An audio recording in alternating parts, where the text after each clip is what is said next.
മതഭേദമന്യേ എല്ലാവരും ആഘോഷിക്കുന്ന ഒരു വർഷമാണ് ക്രിസ്മസ് എന്ന് പറഞ്ഞു കഴിഞ്ഞാൽ. അതിൽ പാലക്കാട് ജില്ലയിലെ കഞ്ചിക്കോട് എന്ന് പറയുന്ന സ്ഥലത്ത് കണ്ണോട് എന്ന് പറയുന്ന സ്ഥലത്തുള്ള ഒരു CSI അസെൻഷൻ ചർച്ചിലാണ് നിൽക്കുന്നത്. അപ്പോൾ നമ്മളൊപ്പം ഫാദറുണ്ട്. ഫാദറിൻ്റെ പേരെന്ന് പറഞ്ഞു ജോയ്സ് ജോൺ.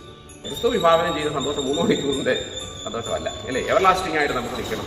നമ്മുടെ ജീവിതത്തിൻ്റെ പ്രതിസന്ധിയിലും ബുദ്ധിമുട്ടിലും ഏത് ഞെരുക്കത്തിലും ഒക്കെ നമ്മൾ സന്തോഷത്തോടു കൂടി കൊണ്ടുപോകുന്ന ഒരു അനുഭവമാണ് ഈ സമാധാനം എന്ന് പറയുന്നത്. എല്ലാവിധമായ ക്രിസ്മസ് നവവത്സര ആശംസകളും അറിയിക്കുന്നു. ഇപ്രകാരം എന്നെ സമീപിച്ച സുമേഷിനോടുള്ള എന്ന വാക്യം തന്നെ കേൾക്കുമ്പോഴേ അറിയത്തില്ലേ, സുവാർത്ത, നല്ല വാർത്ത.